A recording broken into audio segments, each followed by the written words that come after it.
Mutumwa akachigara pamusoro pechitombo kuti akwanise kuona chose chinosvika pavari. Zvaimunetsa achifunga kuti vachagarapo kusvikira mukadzi asununguka. Ko, kana kwaizosviba iye Siziwa asati abatsirwa, vaizoita sei? Vaizovatamo here musango iri? Asati azvipindura mubvunzo wakaoma kudero, mutumwa pavakavona munhu aifamba achiswedera padziva, nokuti pedyo nepavakanga vari paiva norwizi rukova rwaidzira ruchitsemura sango. Pakucherechedza kwaakaita mutumwa akaona kuti munhu uyu aiva munhukadzi. Kuita kwomunhukadzi iyeye ndiko kwakanetsa mutumwa zvokuti naiye akatombosiya zvokufunga kuti ari mukati morufu namatambudziko. Mukadzi waaivona uyu akaregedzera chinhu mudziva kuti kubu, ndokubva ofamba akananga kudivi raiva riri nana mutumwa. Pakufunga, mutumwa akashayiwa kuti munhukadzi rudzikovo anofamba mudondo rechakasara chakadai ari ega ega ainge ambobva nokupiko ruvhunza vaeni rwakadai. Dai munhukadzi uyu akanga asina kupfeka, mutumwa pavi aitenda kuti aitova muroi. Ainge akazara ropa muviri wese mwene sechikara, zvokuti dai kwanga kuri kuti Siziva aigona kumuka, mutumwa angadai ati vanzvenge chikara chomunhukadzi chakadai. Zvino mukadzi uya aingodzungaira achitaura oga seanopenga. Zvaitotaridza kuti hapana kana chaaitya kusangana nacho. Mutumwa akapota nehunde yomuti, mukadzi uya ndokutanga kukwira nomuti iwoyo. Aiva negavi guru kwazvo rairembera kusvikira kushoka uye rakakora. Mutumwa pavi ndokubva aziva kuti munhu uyu ari kuda kutozvisungirira. Akamuti nenzwi rokumuvhundusira.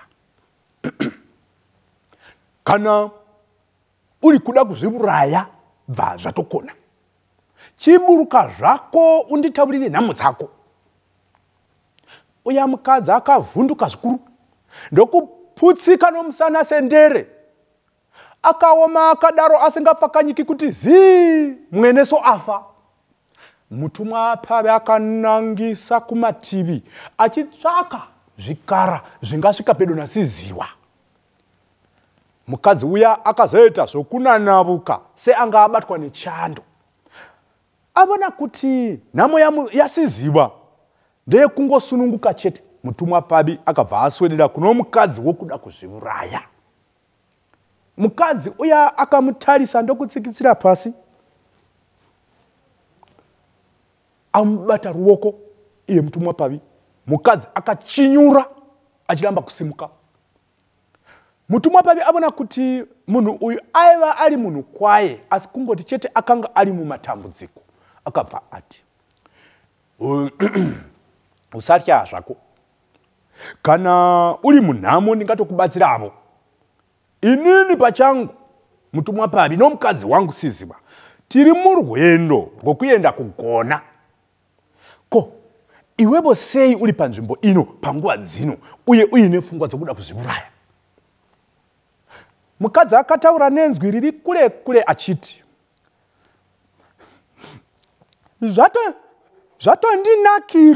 zvatondinakira ndichakutumaiwo kugona ikoko. Inini ndiri mwana wamanyago wokugona. Ndakaroorwa ndikapedza makore 5 ndisina mbereko. Vawani vakanga vakandiroora vakabva vandibata sembwa. Ndakati zopo vabereki vangu ndokushaya pfuma yokudzorera. Ndakaramba kudzokerapo kunyange ndomanikidzwa sei, ndokubva ndatozowanikwavo nomumwe murume.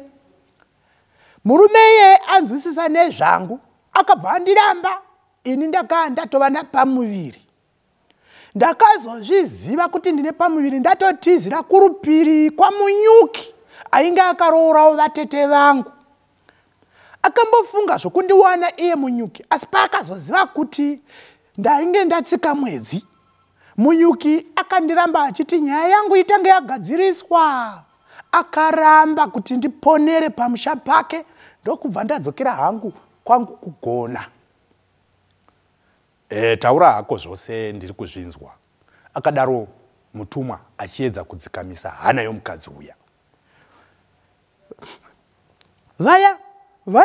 Vaya vakambondiwana, vakauya vakamutsa bope pamusha baba vangu. Ndakarobwa zvisingambobviri, ndikatozopunyuka demo napadukuduku. Ndakatandaniswa nobusiku, ndikaponeswa nerima. Ndaitiza ndichiti ndinoenda kwa mbeya vangu kwa Mkaro. Ndakarasikira mudondo rino, ndichibva ndasununguka mwana akafa. Ndapedzisira ndafunga hangu kuti chakanaka pakufa nokuti nhamo dzangu dzawandisa. Zvikara pachazvo zvatosema kundirya, ndobva ndakana hangu mwana wangu mudziva. Iyo shumba yemuno musango inonzi Kwaidzirei ndaishayiwa. Ndichifunga kuti pamwe ndiyo ichauya ikanditeka kanyama.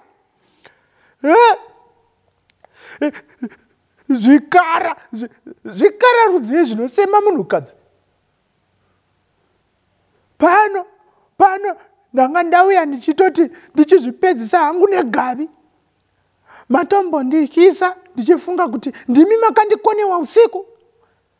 Kana musingadi kuona munhu achizvisungirira izvozvi, chitondibaya henyu nepfumo renyu ndibve ndatofa kuti fi. Kwete vazvanzi. Makaita mhanza yakaipa yokusasangana naKwaidzirei, shumba yomuchitorido nomucheshumba, kana kusasangana mangwana shumba yomuchipinda. Matokonewa kugutsa zvikara zvapedza vanhu. Naizvozvo hazvanzi, ngatitofambai tose tichienda kokugona nokuti ndokwatiri kuendavo. Ipapo mukadzi akaridza tsamwa ndokusimuka negavi rake kuti akwire mumuti. Mutumwa akamushinya ruoko. Mukadzi akamupopotera achimutuka. Akapokonyora ruoko rwuya ndokutanga kumhanya. Pakarepo akapinganidzwa norukuni achimoneredzwa negavi ndokuita mhidigari neshandukuminya achiwira pasi. Achimuka akafamba achibvapo. Mutumwa pave akamuziva ndokubva amudana nezita. Chinzwa. Makanaka. Mukadzi uya akacheuka. Uno runako rwepameso makanaka, asi mumwoyo mako hauna kunaka. Tarisa umone wakuzviuraya. Ndizvo here zvatakatsidzirana paya patakapfimbana gore riya ndichiri jaya. Mukadzi akavhunduka. Akamutarisisa ndokuti, wandiziva sei naiwe mutumwa? Mukadzi akazokwedera padhuze namutumwa payo. Ko goronga riri pahuma pako iro nezibimvu rezino rakapeduka iro, ndingatadza nei kukuziva ini ndirini ndakasakisa kuti ukuvare gore riya. Kana iro inzwi rako hako, ko iyewe makanaka wandiziva sei? Makanaka ndokuti, manzwi awataura ndo aita kuti ndikuzive mutumwa. Kubva zviya zvawakandisiya wandipfimba, ndaikufunga namashoko iwawa atakataurirana. Ndakakumirira ndichifunga kuti uchadzoka wozondiroora. Mushure menguva ndakanzwa vekwako kuchipinda vachiti wakanga watotapwawo zvako nehondo yamadzviti, vamwe ndo vaitoti wakandoburawa. Kozoitawo vamwe vaiti kunyangwe dai asina kuburawa haadzoki. Ndaingokuchema mutumwa, ndichirangarira mashoko ataiwirirana pakufimbana kwedu, mashoko okuti kana tikarovorana tikazozara mapahya hatizobvumi kuti aurawe mapahya iwawo. Kuti ndiwanikwe nomumwe murume ndainzwa sendinongokutiza, hana yangu yaibva yatanga kurova. Ndofunga ndo zvakaita kuti kuroorwa kwangu kunetseni. Ichokwadi here ichocho? Ichokwadi chaicho mutumwa. Zuva riya rawakandimisa ndakati nditize ndikaita nyora kumeso nomuromo, micherechedzo isingabvi. tarisa ubone dama rangu iri rakachekeka, huma yangu iri ine goronga, zvawakakonzera iwe gore riya, saka ndingakukanganwa sei? Wakandichereka mucherechedzo usingagumi wepanyama nepamoyo, mutumwa. Zuva nezuva zvaindiyeuchidza iwe. Nhamo yangu yose yakauyiswa newe usina kuzondiwana. Dai wakanga wandiwana ndisina kuzombotambudzika saizvozvi, wona ndaakuda kuzvisungirira. Nhasi ndati ndikutize ndokubva futi ndapunzika. Ndichimuka ndabva ndayeuka zvezuva riya, nokuti ndabva ndarovera nezino iroro rakambobeduka.